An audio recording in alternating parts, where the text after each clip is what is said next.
Assalamualaikum warahmatullahi wabarakatuh. Dalam tradisi Islam, hewan-hewan seringkali memainkan peran penting dalam berbagai kisah yang terdapat dalam Al-Quran dan hadis-hadis Nabi Muhammad SAW.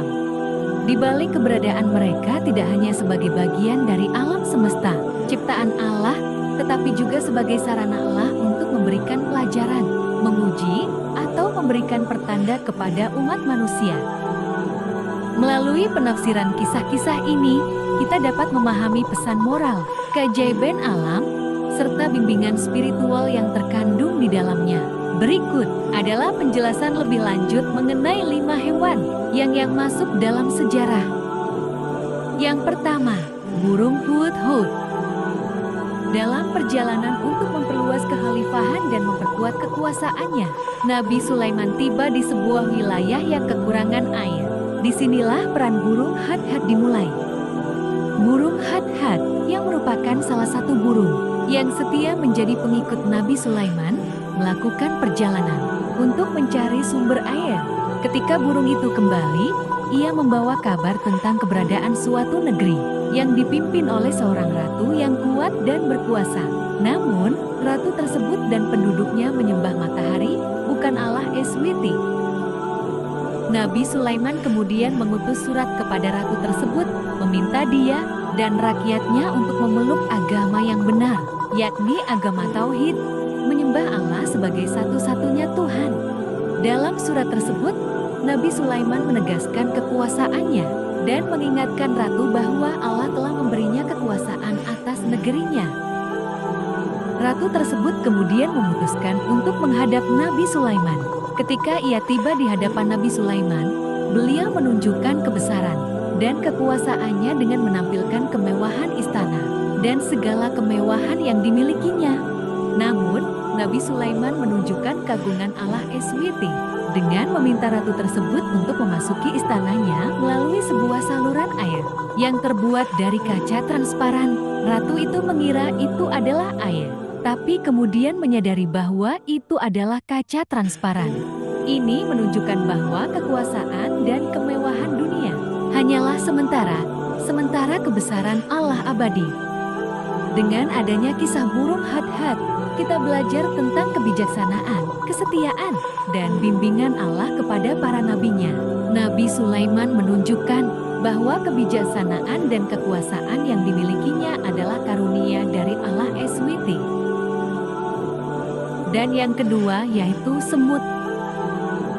Kisah semut yang membantu kerajaan Nabi Sulaiman adalah sebuah narasi yang menggambarkan betapa pentingnya kerjasama, kebijaksanaan, dan kekuatan kolektif dalam mencapai tujuan yang mulia. Kisah ini menjadi bagian dari warisan kebijaksanaan Islam yang mengajarkan manusia untuk mengambil pelajaran dari alam sekitarnya dan menghargai peran setiap makhluk Allah. Dalam kisah ini, Nabi Sulaiman dengan kebijaksanaan dan rasa hormatnya terhadap seluruh ciptaan Allah sedang melakukan perjalanan bersama tentaranya. Di tengah perjalanan, mereka menemui sebuah koloni semut yang sedang bergerak lintas jalan. Meskipun tentara Nabi Sulaiman terdiri dari prajurit yang besar dan kuat, beliau tetap memutuskan untuk menghentikan pergerakan mereka agar tidak menyakiti semut-semut yang berada di jalur mereka. Namun, salah satu semut dari koloni tersebut merasa terganggu dengan keberadaan tentara besar yang hendak melintas di dekat sarang mereka. Semut tersebut memberikan peringatan kepada sesama semutnya bahwa mereka harus segera masuk ke dalam sarang mereka untuk menghindari bahaya yang mungkin terjadi akibat langkah kaki para tentara besar tersebut. Nabi Sulaiman yang mengamati interaksi ini dengan penuh kekaguman, merasa terkesan dengan koordinasi dan kerjasama yang ada di antara semut-semut tersebut. Beliau memahami bahwa kebijaksanaan dan kearifan tidak hanya dimiliki oleh manusia, tetapi juga terdapat dalam kehidupan makhluk lain di alam semesta ini. Dari kisah ini, Nabi Sulaiman mengambil pelajaran tentang pentingnya menghargai dan menjaga lingkungan sekitar, serta nilai-nilai kerjasama, kesetiaan, dan kekuatan kolektif dalam mencapai tujuan yang baik. Beliau memutuskan untuk menghormati koloni semut tersebut dengan tidak melanjutkan perjalanan tentaranya, sehingga memberikan jalan bagi semut-semut untuk bergerak dengan aman. Kisah semut yang membantu kerajaan Nabi Sulaiman mengingatkan kita bahwa kebijaksanaan dapat datang dari berbagai bentuk kehidupan, bahkan dari makhluk yang mungkin dianggap kecil dan remeh seperti semut. Sebagai umat Islam, kita diajarkan untuk mengambil pelajaran dari lingkungan sekitar dan menghargai setiap ciptaan Allah, serta menjadikan nilai-nilai kebijaksanaan dan kerjasama sebagai bagian integral dari kehidupan kita sehari-hari. Dan yang ketiga yaitu lalat. Sebagai bentuk peringatan dan hukuman atas sikap Firaun yang menentang Allah, Allah SWT mengutus serangga-serangga yang mengganggu dan merusak kehidupan di sekitar kerajaan Firaun. Di antara serangga-serangga tersebut, lalat menjadi salah satu yang paling mengganggu dan mengancam kehidupan sehari-hari penduduk. Lalat-lalat itu menyerbu istana Firaun, memenuhi tempat-tempat umum, dan mengganggu kegiatan sehari-hari rakyat. Meskipun Firaun memiliki segala kekuatan dunia, namun dia tidak mampu menghentikan serbuan lalat-lalat tersebut. Setiap usaha untuk mengusir mereka sia-sia, dan kehidupan di kerajaannya semakin terganggu. Dalam kebimbangan dan keputusasaan, para penasihat Firaun mengusulkan agar Firaun mengakui kekuasaan Allah dan memohon ampun. Namun, Firaun yang keras kepala menolak untuk berserah kepada Allah dan terus mempertahankan sikapnya yang zalim. Di sisi lain, Nabi Musa terus memohon kepada Firaun agar bertobat dan menyembah Allah yang Maha Esa. Namun, Firaun terus menolak dan bahkan memperkeruh keadaan dengan meningkatkan penindasan terhadap umat Islam. Akhirnya, Allah SWT mengangkat bencana yang lebih besar dari serbuan lalat-lalat tersebut. Firaun dan pasukannya akhirnya ditenggelamkan di Laut Merah sebagai hukuman atas kedurhakaan mereka terhadap Allah SWT dan kezaliman mereka terhadap umat Islam.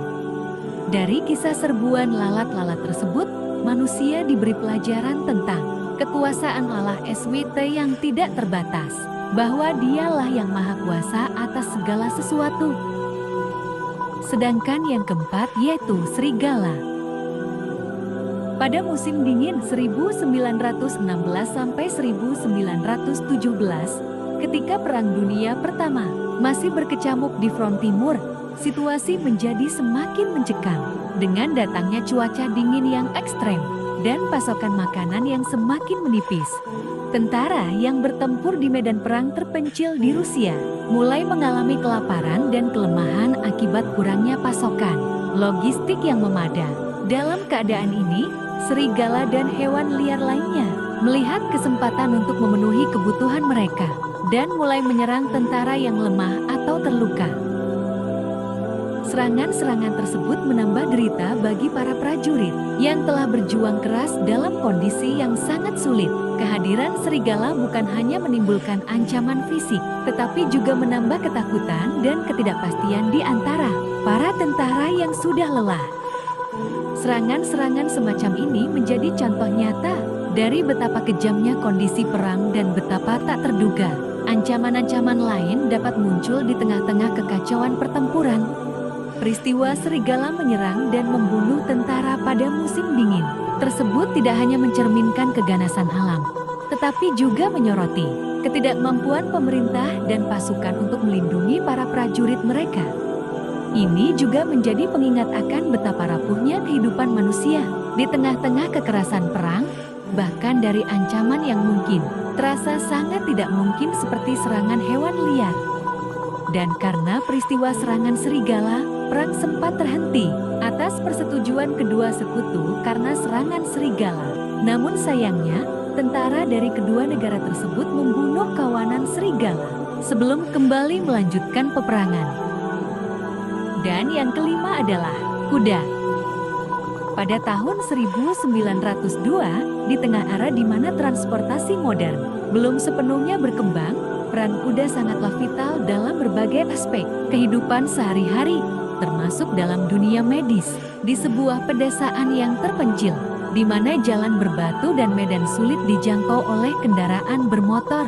Kuda menjadi tulang punggung dalam mengantarkan obat-obatan dan peralatan medis ke tempat-tempat yang membutuhkan. Di tengah-tengah semua kuda yang bekerja keras, ada satu kuda yang menonjol dengan perannya yang luar biasa. Namanya Jim, sebuah nama sederhana untuk seekor kuda yang memiliki kekuatan dan keuletan di luar dugaan.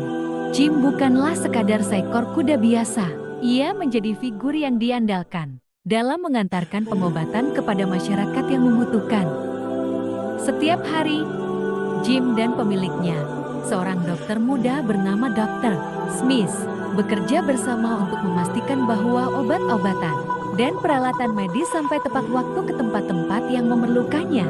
Melalui hujan dan panas, melintasi pegunungan dan lembah, Jim selalu setia membawa beban yang diberikan kepadanya. Pada suatu hari yang terik, sebuah kebakaran besar terjadi di sebuah desa terpencil. Rumah-rumah terbakar dan banyak warga yang terluka. Dr. Smith segera bergerak ke lokasi untuk memberikan pertolongan pertama, dan Jim menjadi satu-satunya harapan untuk membawa persediaan medis yang diperlukan.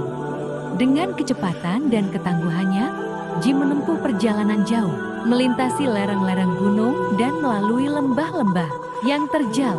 Setelah berjam-jam berlari tanpa henti, Jim akhirnya tiba di desa yang terbakar.